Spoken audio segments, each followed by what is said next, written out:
Hello students, today we will discuss about a new process which is known as autotrophic nutrition. This is the special characteristic of the green plants.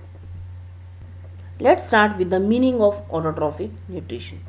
As we all know that there are two modes of nutrition. One is autotrophic, second one is heterotrophic. In this video we will discuss about autotrophic nutrition, which is the process in green plants. This mode of nutrition, in which inorganic material like CO2 and water are utilized to prepare the organic food by the process of photosynthesis. This mode of nutrition is known as autotrophic mode of nutrition, or we can say autotrophic nutrition. And the organisms like green plants which carry this mode are known as autotrophs. Actually, autotrophic means it is made up of two words, auto and trophic. Auto means itself, means the mode of nutrition in which the organisms are independent. They are not dependent on any other organism. So this is the mode of nutrition in which the organisms are independent for preparing their food. And the name of the process by which they prepare their food is photosynthesis. Next, how autotrophic nutrition occur? Actually, in this process, what the autotrophs do, as I told you in the last slide, that autotrophs are those organisms which carry autotrophic nutrition, means which can prepare their own food. So what the autotrophs do? They convert the simple inorganic material. And what are those simple inorganic material? Like carbon dioxide and water. They convert these simple inorganic material into the complex high energy molecules, and those high energy molecules are carbohydrates, which is the food of the plants. You can see in this picture about the photosynthesis. In this picture it is clear that there is intake of carbon dioxide and water, and there is release of oxygen and water, and the food is formed which is utilized by the plant body. And all this process occur in the presence of the sunlight, means the main ingredient is light energy. Next is the raw materials for photosynthesis. As I told you that the process of photosynthesis, photo means light, means the synthesis of food in the presence of light. Which light? Sunlight. So the first raw material is sunlight, which is the source of light energy. Second raw material is chlorophyll. Chlorophyll is the green pigment which is present in the green parts of the plant. And what does the chlorophyll do? It absorbs the sunlight. Next raw material is carbon dioxide, which is obtained from the air. Plants take the CO2 from the air. It enters through stomata, and by the process of photosynthesis, oxygen is released, which is used for respiration. Next raw material is water. Water and the various dissolved minerals are taken up by the roots of the soil. So these four are the raw materials for the process of photosynthesis.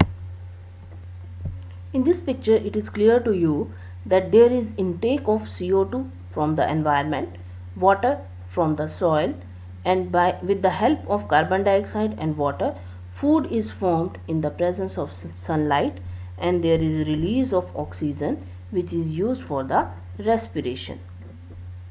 Next is site of photosynthesis, means which cell organelle is responsible for this process. The chloroplast is that cell organelle which is responsible for the process of photosynthesis. Chloroplasts are the green plastid which are present in the cell, and these plastids contain the green pigment known as chlorophyll, which help in the photosynthesis. This is the structure of the chloroplast. Chloroplast is a double membranous structure, outer membrane and inner membrane. Inside the membrane there is a fluid-like structure known as stroma. In this fluid-like structure there are the granum present. So this is the structure of the chloroplast, which is responsible for photosynthesis. Next is the main events of the photosynthesis or the steps of the photosynthesis. There are basically three steps in the process of photosynthesis. First is absorption of light energy by chlorophyll. I told you that light energy initiate the process of photosynthesis. So first the chlorophyll will absorb the light energy from the sunlight. Then what happened to this light energy? That light energy is converted into chemical energy, and the water breaks down into hydrogen and oxygen. Now this oxygen is released in the environment, which is used for various purposes, and that hydrogen get combined with carbon dioxide, means it causes the reduction of the carbon dioxide and it form the carbohydrate, which is the food of the plant, and that is the end product of the photosynthesis. You can see this is the chemical reaction of the photosynthesis. Carbon dioxide plus water in the presence of sunlight or sun energy and the chlorophyll pigment, it form the sugar or carbohydrate, which is the food for plants, and oxygen is released, which we use for the process of respiration. Last is functions of stomata. All these processes which occur in the plants, that is due to stomata. Stomata are the pores which are present in the leaves. These are the tiny pores which are present on the surface of the leaves. What does they do? First, they are responsible for the exchange of gases. Exchange of gases means like in process of photosynthesis, carbon dioxide is inhaled and there is release of oxygen. In the process of respiration, oxygen is inhaled and carbon dioxide is released. So this exchange of gases is due to the stomatal pores.